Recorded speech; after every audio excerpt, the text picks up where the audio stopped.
Morning glory, America. Bonjour, hi, Canada. I'm not there, though I'm close. I'm driving across New York State, going to Chautauqua to enlighten all of the conservatives at Chautauqua. The decision is finally out in Dobbs. Colonel Kurt Schlichter will take you through it. I'll be back on Wednesday to amplify on whatever it is that they wrote. Take it away, Kurt Schlichter. And thank you. Thank you, Hugh Hewitt. This is Kurt Schlichter, sitting in for Hugh Hewitt on a pretty significant day. And it's a little ironic because Hugh Hewitt and a lot of other people have been waiting 50 years for today. 50 years for this show. 50 years for the first show post Roe v. Wade, post Casey. And of course, Hugh is off doing something else. I am here. Who am I? I am Kurt Schlichter, senior columnist at townhall.com, author of the new book, We'll Be Back, The Fall and Rise of America, which you should go pre-order. And you will hear me talk about a lot today. I'm a retired United States Army colonel of infantry. I am also, and this is significant, a noted California trial lawyer. And I am honored to be the guy who it falls to explain exactly what two momentous decisions from the Supreme Court from last week actually mean. Because I've been watching the news. I'm on Twitter every once in a while. You can follow me at Kurt Schlichter, spelled exactly as it sounds. And I have noticed that not a lot of people seem to understand exactly what both of these decisions mean. And you got to understand they're momentous. Now, admittedly, I was not always at my best during con law, during law school. It was one of the first classes of the day. And, young guy, just out of the Gulf War, in law school, at Loyola Law School, one of the top 4 law schools in Los Angeles. And maybe I didn't listen. But I think I listen more than a lot of the blue checks on Twitter because they either don't know what the hell they're talking about or assume you don't know what the hell they're talking about. But these decisions, the other one being New York State Rifle Pistol Association versus Bruin, which expanded on the meaning of the Second Amendment, and Dobbs, which outright, right in the first paragraph, we are overruling Roe and Casey. These are the abortion cases. So these are two momentous cases. Thomas wrote the opinion in New York State Rifle Pistol Association. Samuel Alito wrote the opinion in Dobbs. There were concurring opinions. There were dissents. Now, how does this all work? What I'm trying to do is I'm going to leave the super deep, esoteric con law deep dive to con law professor Hugh Hewitt when he comes back Wednesday, because I'm going to be here tomorrow. Assuming I don't completely screw this up. But what I want to do is give you a summary, give you an understanding for lay people, because that's what I do. I'm a trial lawyer, a little different than what Hugh did. Hugh did a lot of administrative stuff, a lot of arguments, a lot of briefings. My job is to go get 12 people, 12 citizens who want to do their duty, sit in the jury box, and decide what's true or what not. But they need guidance of the law, and usually a judge will read them jury instructions to explain the law to them so they can apply the law to the facts as they determine them. So my job is to try and make things comprehensible to regular people instead of a bunch of damn lawyers. And I got to tell you, nobody's more annoyed with lawyers than a guy who has to deal with lawyers all the time as a lawyer. So that's my goal today, is to try and explain what these cases mean in a general sense, because a lot of people don't know. And we have young Jacob here, who is the new Ben. And he's, Kurt, I don't understand what these mean. And I want to help him out. I want to help those who don't know. I want to help you out. Now, what does Dobbs not do? Dobbs does not ban abortion. I'm going to say it again, because if you read social media or listen to the communist networks, the mainstream networks,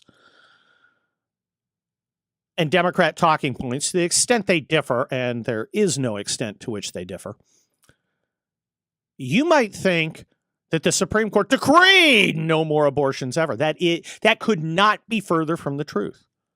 And you might, if you listen to someone like AOC or Big Chief Warren, and never listen to AOC or Big Chief Warren, but if you happen to, you might think that the Supreme Court took unto itself more power. It did the opposite. This is not the Supreme. Dobbs is not about the Supreme Court taking power. This is about the Supreme Court giving up power. And that power is to determine exactly how abortion will be handled in the United States. So if you let's understand that at the beginning. What Dobbs says is, one, there is no constitutional right to abortion in the Constitution. Two, because there is no constitutional right in abortion, it is not a question for the Supreme Court or at all. And the Supreme Court's always got like 3 or 4 abortion cases that it's considering for its docket every year. You know, fetal heartbeat bills, late-term abortion bills, you know, other things. Every year it's got, you know, had a whole bunch of things. This is, we should not be in the business of talking about abortion. Supreme Court gave up that power. It says there's no constitutional right to abortion. So the power belongs to the states, to the state legislatures. And every state will be different.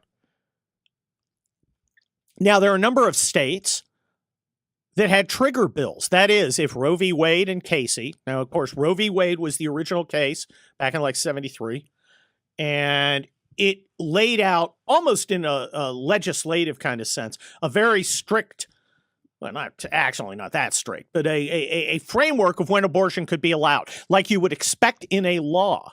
Now, of course, I know what you're thinking. You're saying, wait a minute. I saw Schoolhouse Rock when I was a kid.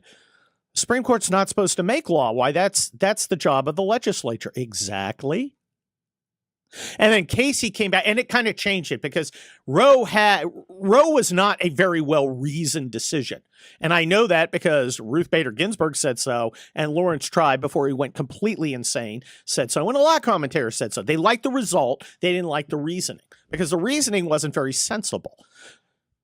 Their reasoning was, well, there's a constitutional right to abortion, kind of, because, and it boils down to, we really think it's a good idea. And it didn't really work. And it had a very detailed, kind of almost legislative outline of what you could and couldn't do with abortion. That wasn't workable. In 1992, Casey came down. They kind of changed the test a little. Became an undue burden on women. You can't unduly burden the right to an abortion. And what Samuel Alito said is, wait, you're wrong at the premise. There is no right to an abortion in the Constitution. Now, let's stop for a sec. Where do you get a right in the Constitution? First of all, remember, rights don't come from the Constitution. I'll say it again because there are some people who are unclear on it. Rights do not come from the Constitution. Rights are recognized in the Constitution. Human beings are endowed with certain freedoms. One, the right to speak freely, the right to worship as you see fit. Those are endowed by our Creator. They are recognized, those two in the First Amendment, by the Constitution, but they don't come from the Constitution. If you look through the entire Constitution, including all the amendments, you will not find the word abortion because it's not there. So it's not expressly recognized in the Constitution. Now, Constitution's also clear that all rights, which we as human beings have, are not necessarily in the Constitution. Dobbs reiterates that those rights, how do you know those rights exist? Okay. You look at history. Were they recognized throughout history? And Samuel Alito goes through and says, look, even like 4 years before Roe v. Wade, 5 years before, abortion was outlawed in at least 40 states, or very heavily controlled, in at least 40 states. Okay, we're going to be talking a lot more about Dobbs. I'm going to get to New York State Rifle Pistol Association. I am Kurt Schlichter with my trial lawyer hat on. Don't forget to get my book. We'll be back, The Fall and Rise of America, and stick around. And that we are joined by my friend, senior news editor at American Greatness, Liz Sheld. Hi, Liz. Hello. How are you? Oh, I am so excited that apparently the left has found out what women are again. I know. I was also shocked that there was like a sudden, epiphany that there are women and they're not men. So I just was really surprised. Well, I think it's pretty amazing. If I was a cynical guy, and of course being a Los Angeles trial lawyer, I'm anything but cynical, I might think all that stuff about what is a woman was just nonsense, and they knew it all along. You think they were pulling your leg for political purposes? No way. Yeah, crazy talk, Liz Sheld. Okay. The left is melting down. Yeah. And I think it's hilarious, and I write about that at Town Hall with my new column, Go Ahead and Gloat. Because we've been fighting for this for 50 years, and I think we should enjoy it. No surprise here, we are not getting much of an accurate portrayal of what Dobbs really means. What do you think Dobbs means politically? Well, I think that I'm a strong federalist. So what Dobbs does as far as a judicial decision is it returns the abortion issue to the states, and each state can determine how they want to legislate around abortion. That's what doesn't ban abortion. Now, that's, of course, what we're hearing in a lot of the from a lot of the progressives and a lot of Democrat operatives trying to gin up their base. But abortion isn't banned. It just means that it will go to the states, and the states will decide how to regulate and legislate around abortion. What does it mean politically? I don't think it's going to mean much politically as far as the 2022 elections and midterms go. This is going to make a big impression now, as it has. Ultimately, it will die down when people are talking about it and they are stuck with high gas prices and priced out of the housing market and dealing with a bad economy. Yeah, Liz Sheld, I think you're right. Tell me if I'm wrong here. Everybody who has a really strong opinion about abortion, one that might change their vote, is already committed. Yeah, right. I don't think that this is in all sorts of surveys we've seen over the years, and even recent surveys. This isn't a top 5 issue like this issue. It's just not, and it's certainly not going to beat out again people who can't afford to live or feed their families. This is not. They're not going to say, yeah, you know what? I'm going to ignore that because I feel so strongly on this particular issue. I just don't see it. I just don't see it happening like that. So people are, the left is angry. They're working up their base. It's their favorite issue because let's be honest. The time to have codified Roe into law was when Obama had a supermajority in the first 2 years of his term back in 2008. They could have done it. They could have done every single thing they say they want to do. They could have done it. They had the votes. And they didn't do it. And why didn't they do it? Because they found that this is more valuable as a political issue in campaigns and to retain power than they believed it was an important principle. So that's something to remember all the time. Well, Liz Sheld, I think it's more of I really think it's more of a base issue. In the sense that I don't think you're winning new people. No, you're not moving. In campaigns and elections, it's all about moving the needle. It's moving people from I'm not sure over to your team. There's just not a lot of I'm not sure right now. There's just not a lot of people. And I want to point out the same people that are melting down, they're screaming on Instagram and on the social medias, and they're crying. These are the same people that were more than happy to be a supporter of federalism when it came to things like sanctuary cities and sanctuary states, where they thought it was fine that their state handled an issue they cared about differently than, let's say, the actual federal law or other states. They were fine with that. but now not so much. So you can see that this is not really an issue, a principle fight that's going on now. This is a political fight. Liz Sheld, why are Democrats so obsessed with abortion? And I'm going to write about that at Town Hall later this week. But I'm just wondering, why choose this issue? Because I could see liberals going the other way, saying we must preserve life. And instead they've chosen to they've chosen this particular aspect of this particular issue. And I think for most folks, the whole abortion question is distasteful. I mean, especially before I became, publicly politically active, I just didn't want to think about it. And I think many Americans are like that. They find it distasteful. Well, I think that's true, except when you're talking about like the younger cohort, right, that's voting or going to be voting.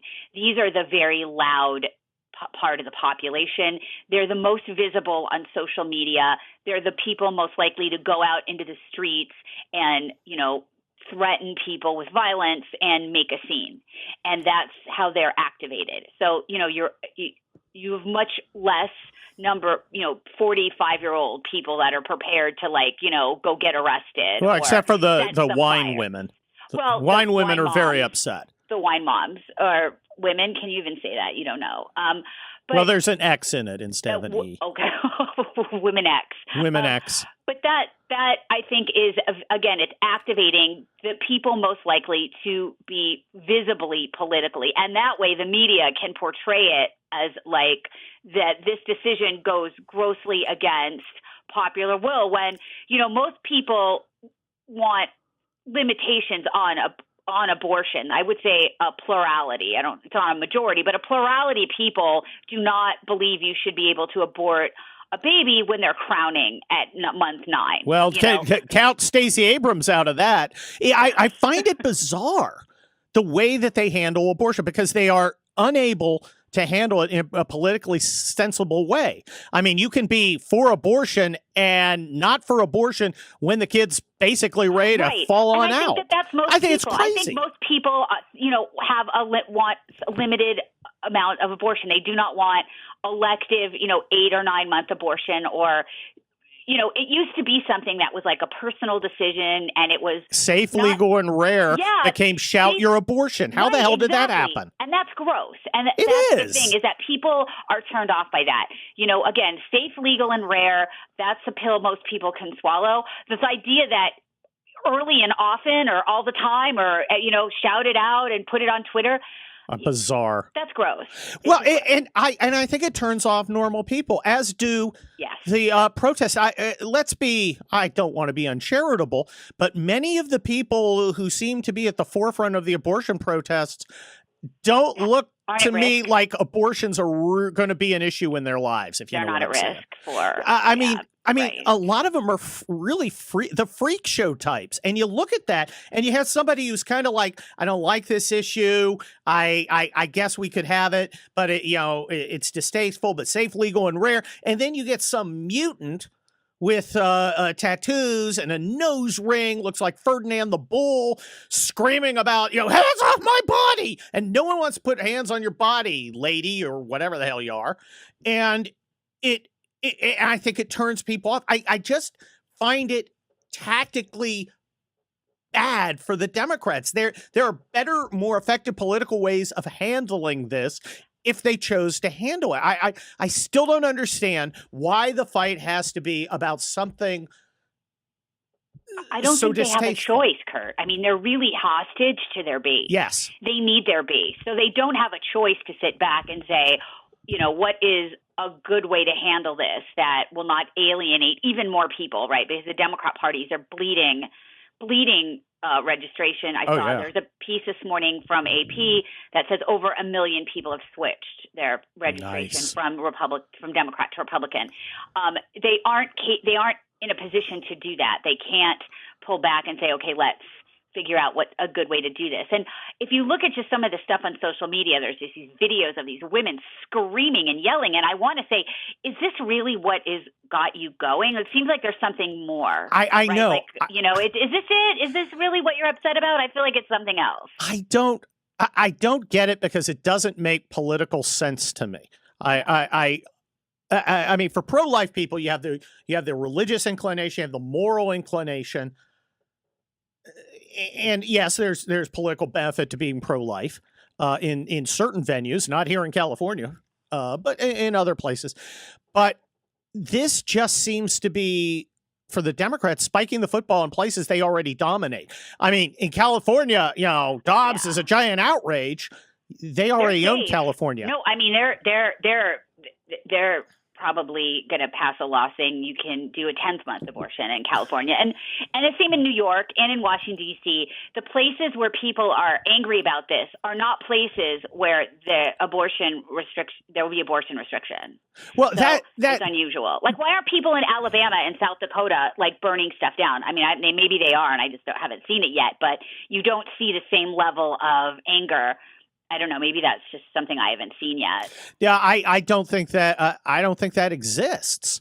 I think there was obviously some trouble in Arizona, which is kind of a purple state now. Yeah. Although I think Mark Kelly is going to lose to whoever ends up being nominated. That is not violence is not politically helpful when it comes to the ballot box, because people care much more about public safety than they do about almost any political issue. Well, look, I think every political issue is more resonant to normal people than abortion. I think some people may go, well, I heard that abortion's now banned. Doesn't really matter in my life. I think that's kind of bad. And of course, they don't know what the decision actually says because they haven't been told by the mainstream media. Well, there's a lot of violence against pregnancy centers that help poor women, and I'm wondering where's the payoff on that optic, right? Who's finally they're going after the real villains here. Take that, Jesus lovers! What's going on? You and your charity. Yeah, it's just again, the optics on that is not helpful. And I don't know. I think that's why I think the party has lost control of its base, and they're hostage to their base.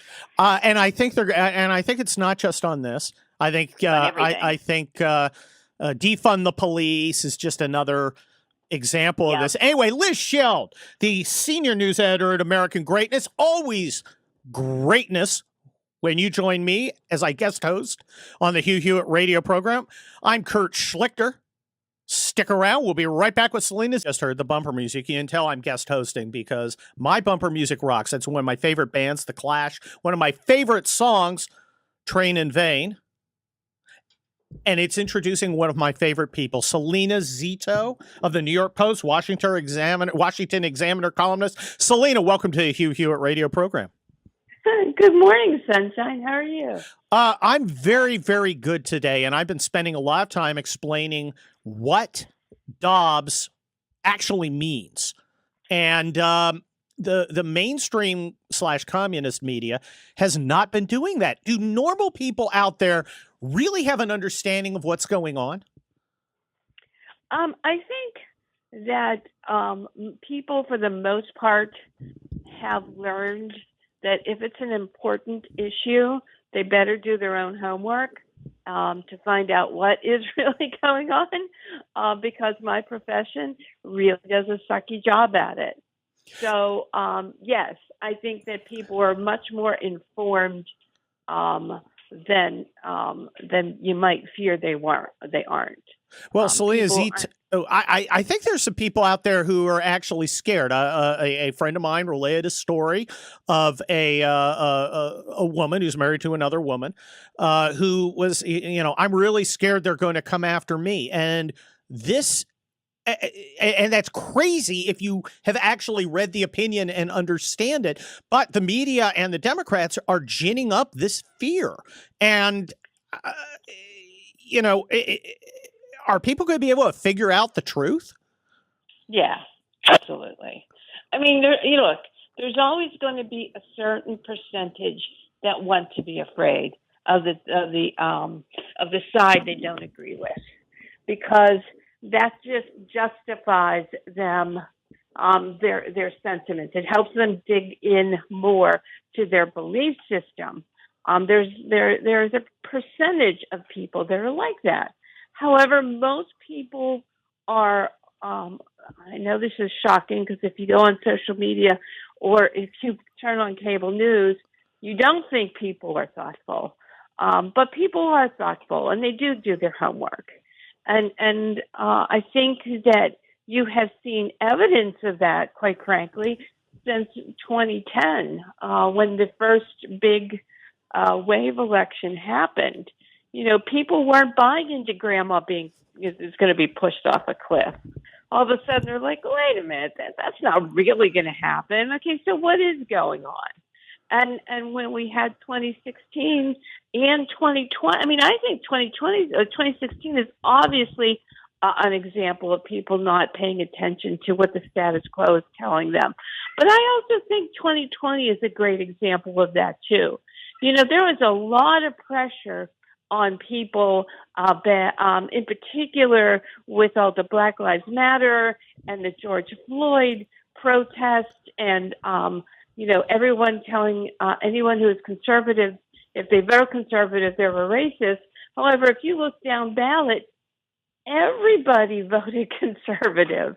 I mean, there was a very big wave, and that is really bucking all of our cultural curators who think that they can tell us what to do and we'll do it. Those days are over.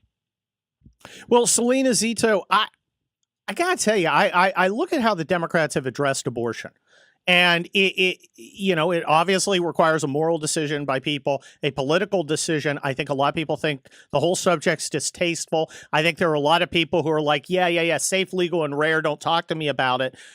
And the Democrats have, instead of following that strategy, which worked so well for Bill Clinton, and I'm just talking as a strategist here. Yeah. Instead, they've got these, tattooed, mutant people. And when I say mutant, I'm not trying to be mean. These are weird-looking people who are acting nuts, shouting their abortion. I've had 3 abortions, and it's empowered me as a woman. And normal people, I think, look at that and go, these people are crazy. That's exactly right. That's exactly right. You know, you always think when a big decision or a big political moment happens, that you look at the other side and go, it's inevitable they're going to go too far. It's inevitable the Democrats are going to go too far. And you think it's going to be weeks. What was day one when they went too far? I mean, when you have someone like Stacey Abrams who refuses to say, a 8-week or a 8-month, 3-week baby can be aborted anytime for any reason. I mean, that's crazy. Who's for that except nuts? Well, and it's really interesting to me, but also you see the quote unquote safe Democrat in Ohio, Tim Ryan, saying the exact same thing. That's just nuts to me. That's just crazy. Salena Zito, nothing crazy there. You are a voice of common sense. I'm sure I'll be talking to you soon, and I know you'll be back next week on the Hugh Hewitt radio program. Stick around. I'm guest host Kurt Schlichter. We're back on the Hugh Hewitt radio program. I'm the lawyer. My next guest, Cam Edwards of Bearing Arms, is the guns, and he is money. Cam, welcome to the Hugh Hewitt radio program. Good Monday morning to you, Kurt. How are you, man? I'm doing great. How are you feeling about New York State Rifle Pistol Association? What'd you think of that decision? I'm feeling really good about it. I'm actually curious to see what happens today. There are 4 cases that the court has been holding in conference, in some cases for like 9 months, dealing with the Second Amendment. And I'm curious to see if the Bruin decision has any immediate impact. If the court decides to take one of those cases, if they send them all back down to lower courts. But either way, this really was a tour de force decision by Clarence Thomas, and I think every Second Amendment supporter should feel really, really good about what he had to say last week. Well, the New York case said that in the 6 states that still require some sort of good cause to exercise your right to keep and bear arms, particularly bearing arms, that means carrying them around, that's just unconstitutional. You do not have to show any special entitlement or need to exercise a right that's expressly in the Constitution. And since carrying arms was not a restriction recognized at the time of the implementation of the Second Amendment, it is a it's an unconstitutional requirement. And we already saw results in California. Our attorney general sent out a guidance saying you can't enforce that. Of course, now what they want to enforce is, well, but you can still demand that they show good character. And of course, good character in a case they cite, in a example they cite, might include having appropriate beliefs as expressed in social media. You think they're going to spend a lot of time trying to find ways to weasel around the Bruen case? Yeah, I absolutely do. And I think Clarence Thomas anticipated that, and he talked about this in the decision. But, yeah, I mean, the suitability standard, I think, is going to be the new May issue or the new justifiable need, right? Because he noted that there are several states that allow, subjective determinations of whether or not somebody is suitable to carry a firearm. And it was and it was the subjective nature of the requirement overruled in Bruen, which is, do you have need? This subjective is, are you suitable? And right. And you can make objective criteria. Say, this guy is not a convicted felon. He's not insane. But of course, they don't want to do that. Right. And that's the thing. And so Thomas noted that the 3 states that have these sort of suitability requirements on the books operate in essence as shall-issue states, meaning that the vast majority of applicants are approved because there's no real reason to deny them. Right. And I think that's the real test for Clarence Thomas. He didn't come out and say, listen, you can't do this, you can't do that, you can't do this. He said at the end of the day, if the average citizen doesn't have the ability to carry a firearm in self-defense in most places, then you're violating their Second Amendment rights. Yes. And so, that's the fundamental nature of this. So, yeah, California can try to screw around with, suitability standards. New York is going to try to do the same. So is New Jersey. But they're going to get hauled back into court. And if they're abusing those suitability standards to say, well, we think you voted MAGA, so we don't think you're suitable to carry a firearm, that's not going to fly. And those laws are going to be struck down as well. It may take another round or two of lawsuits, but I think ultimately the Democrats are going to be dragged kicking and screaming towards recognizing that, yes, the right to keep and bear arms is a real right, and you have to treat it as such. Well, Cam Edwards of Bearing Arms, let me ask you, there's lots of talk about concealed carry reciprocity. Now, I have a non-California permit that allows me to carry in like 30-some states. And they have reciprocity. Other states don't recognize reciprocity. Do you think Bruen is going to kind of force that? Because if I have a right to a shall issue permit in California, and I get my permit in California, but say North Dakota doesn't recognize it, if I go visit North Dakota, I'm suddenly stripped of my Second Amendment rights, though I have a permit. Right. And, yeah, I do think that Bruen sort of brings this question to the forefront. Now, I don't necessarily know that it's going to lead to national right to carry reciprocity, because I think an argument that the court would go for is as long as these states offer non-residents the ability to acquire a permit to carry so that if they're in that state, they can carry, then you don't need to necessarily have reciprocity with other states to recognize their license. But what if you're just passing through? For instance, do I lose because I choose to drive across, say, I-80 through Nebraska? Do I suddenly lose my right to keep and bear arms because I'm only going to be in Nebraska for 30 minutes? Or, well, actually, like 5 hours. I was going to say, what part of Nebraska are you? I know, right? The corner, just a tip. Listen, that is a fantastic question. And again, it speaks to the sort of second-class nature that Democrats and too many judges have treated the Second Amendment that Clarence Thomas talked about. Because you're right, there is no other right that we possess that ends at the borders of our state line, right? When you're on the air in California, filling in for Hugh, you have the same First Amendment right as you do if you're speaking on the street in Virginia. It doesn't matter that you're now in another state. So why is the Second Amendment the one right where as soon as you leave the boundaries of your home state, all of a sudden now everything changes? And that's a federal constitutional right, as opposed to Dobbs, in which a state is perfectly, and California does, give you that right. It recognizes a right. In California, you have a right to an abortion in ways you might not in other states, but it's not a federal constitutional right like the right to keep and bear arms. Exactly. So yeah, I mean, this is one of the live issues that's going to be before the court. And what's interesting is I'm not aware of any current cases that are sort of percolating out there right now that involve a challenge to a lack of reciprocity. But I think that those cases are coming, and probably sooner rather than later. I mean, I know that there were Second Amendment attorneys this weekend, who were strategizing with 2A groups about, okay, what's the first priority? Where do we go from here? And I would imagine that right to carry reciprocity is among those items on the top of the wish list. Well, Cam Edwards of Bearing Arms, it would have been nice if John Cornyn, in his compromise, which got us nothing, had included national right to carry reciprocity. I disagree with you, Hewitt. Hugh supports John Cornyn's plan. I do not.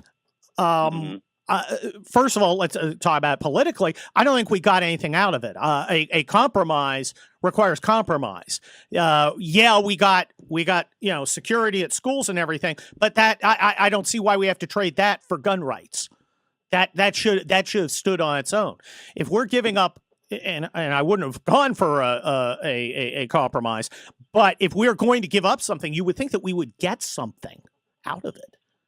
Yeah, this was one of those compromises where, the folks that I've talked to who were aware of sort of the initial starting point for Democrats said, listen, it could be so much worse.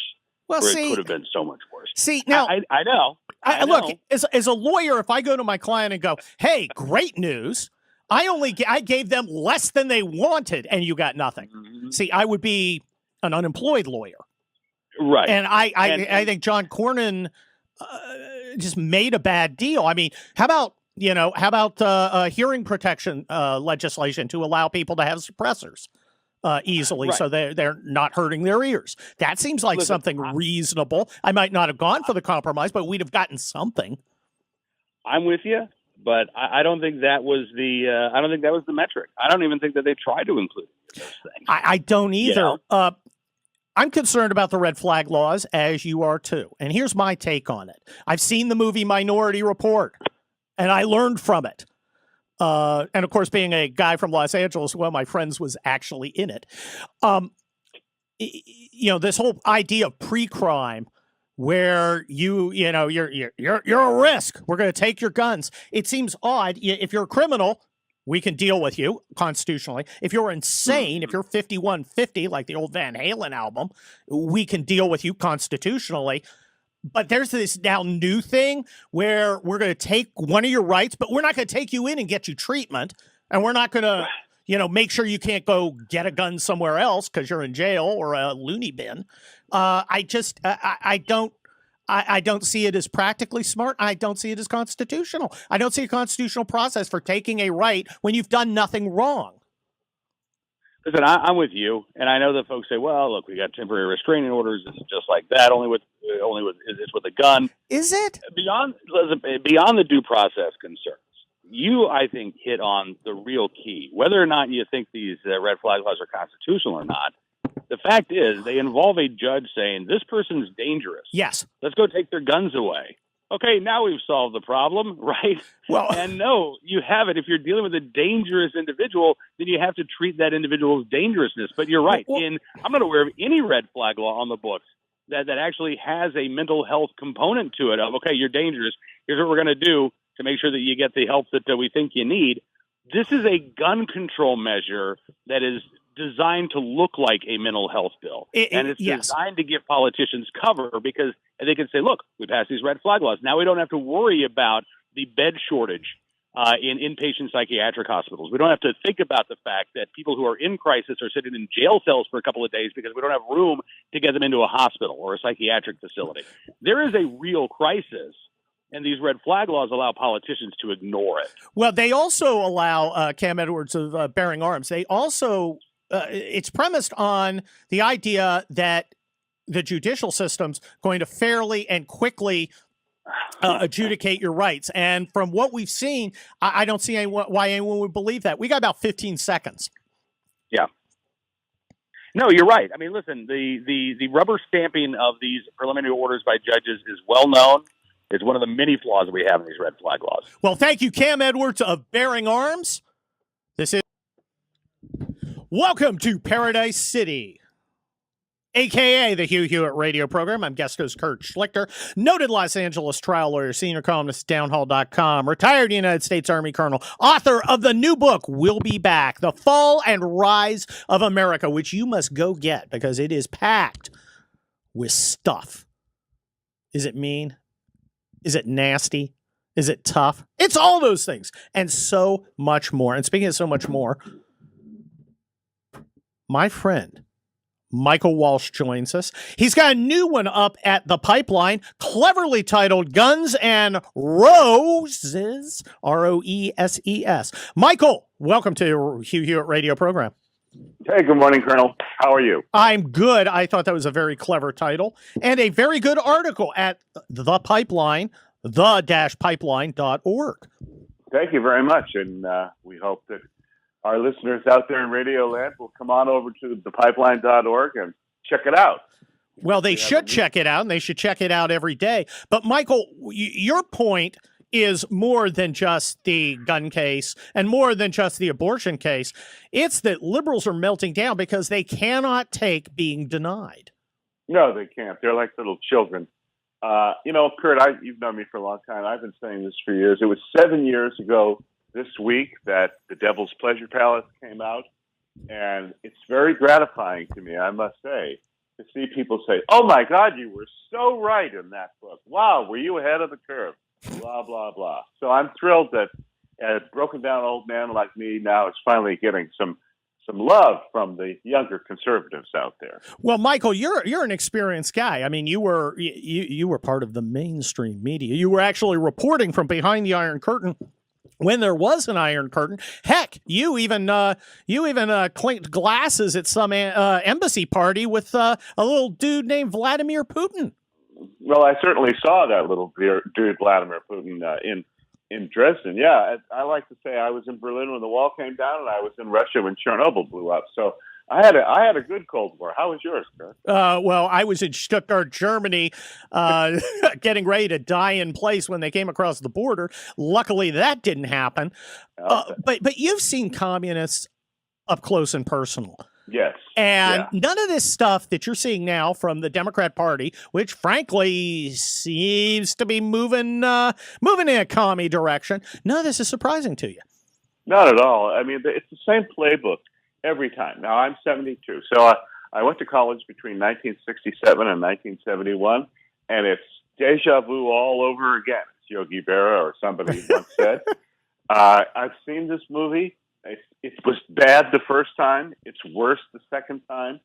And yet, it seems like every generation has to learn the lessons the hard way, which is this doesn't work, and it ends in death and misery and prison and dirt and stink.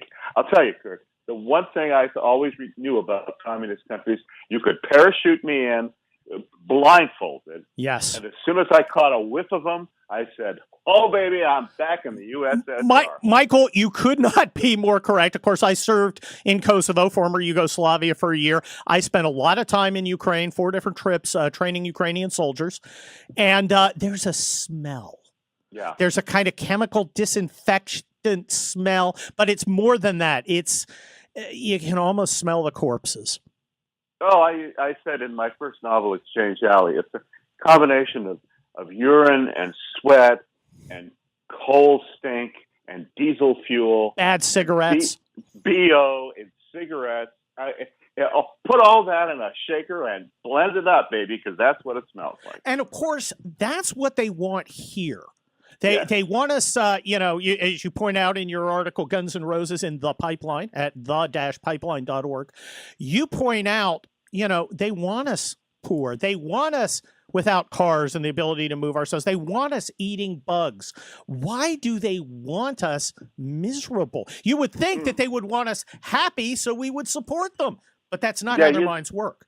No, they're, as I pointed out, not for the first time today, but they're like Islam or like the old Brezhnev doctrine, speaking of the Soviet Union, that once they conquer something, it can never change, can never go back.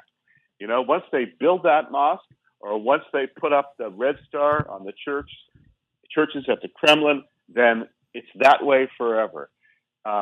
And it usually takes, well, in the case of communism, 75 years for the people to say, boy, this place really smells bad. We got to do something about it. But we have to learn over and over and over. And the young people today have no clue what's coming at them, except you ain't going to like it. You know, Michael Walsh, I was out speaking to some lovely Republican women at the West Valley Republican Women Federated. And it was very interesting. We were at a country club, and the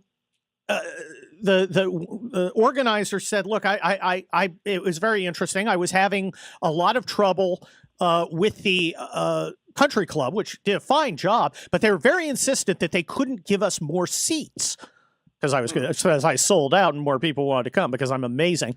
And she wondered why, because they never had that problem before. Turns out that they weren't being difficult. Their suppliers said we can't get more chicken breasts and more salmon. Their suppliers in America said we can't get enough chicken breasts and salmon. When the hell, since the 1940s, where there was rationing, did someone in America, have trouble getting chicken breast and salmon? Yeah, you know what we're going to turn into? This is a place near and dear to your heart, is Cuba. We're not going to be able to get parts for our cars. So you're going to see people driving 25-year-old junkers down the middle of the street with cannibalized parts. Because I had to get my car fixed last year, and it took months to get some of these parts. Now my car is a little bit older, but still, this is America. It's a classic. Dude. You don't have empty store shelves for crying out loud. That's not America. That's not the America how come, Michael Walsh, I grew up in the 70s and 80s. It never occurred to me that I could walk into a store and not be able to get what I needed, that a woman couldn't get tampons, for gosh sakes. I mean, baby formula. Why? Oh, baby formula. This is insane. And of course, you got, President Gumby. He's talking about a vaccine plan in Senegal. Okay. I got nothing against Senegal, but I'd like to be able to get baby formula and tampons. Yeah, but the part of the strategy is to reduce your mobility. Yes. Gas will be prohibitively expensive. The airlines are in chaos. Oh, don't even get me started. Country. The only thing that makes America work is that we had the greatest transportation system, and we could get from New York to L.A. in a few hours. We could take a train across the country in the 19th century. Europe never had this problem, and we solved it, and now they want to wreck it. And that will keep you in your place. And you better learn your place, Buster, because the Great Reset is coming down the road and heading your way. Well, look, I'm optimistic. My new book will be back, The Fall and Rise of America. Spoiler, I think we have the capability of beating this. I don't know if we will. But look, I think normal Americans are deeply unsatisfied with a vision of a future which is poorer and less free and more miserable. And I think we're going to see, the pushback at the ballot box in November. Well, let's wonder if it does any good. If I can get a quick plug in here. Plug away. For our book, Against the Great Reset, which is coming out in October. Tomorrow on thepipeline.org, you will see an excerpt from the second of the 18 essays. I've collected the 1927 Yankees of conservative thought and writers. Lots of famous names. Tomorrow is Victor Davis Hanson, whose essay, The Great Regression, is the second in the book. Last week I had an excerpt from my introduction, and every Tuesday from now until October 18th, which is pub date for Against the Great Reset, you will get a free, absolutely 100% free, little glimpse of what we've got in store to fight these people who come out of the World Economic Forum, come out of Davos, and want you to live in a high-rise, have no car, eat bugs, and get sex-free assignment for free. You will own nothing and be happy. That's their slogan. It's coming your way. I just don't think Americans want to do that. And I think we are seeing the pushback. We're seeing the pushback at the Supreme Court, obviously. I think we're going to see pushback at the ballot box. And normal Americans don't like this nonsense. No, they don't. But they don't know what's coming. Here's the interesting thing, Kurt. We've talked to people, in Britain especially, and they say, oh, this Great Reset what is it? I've never heard of it. It's some right-wing conspiracy thing. No, it's not. It's coming.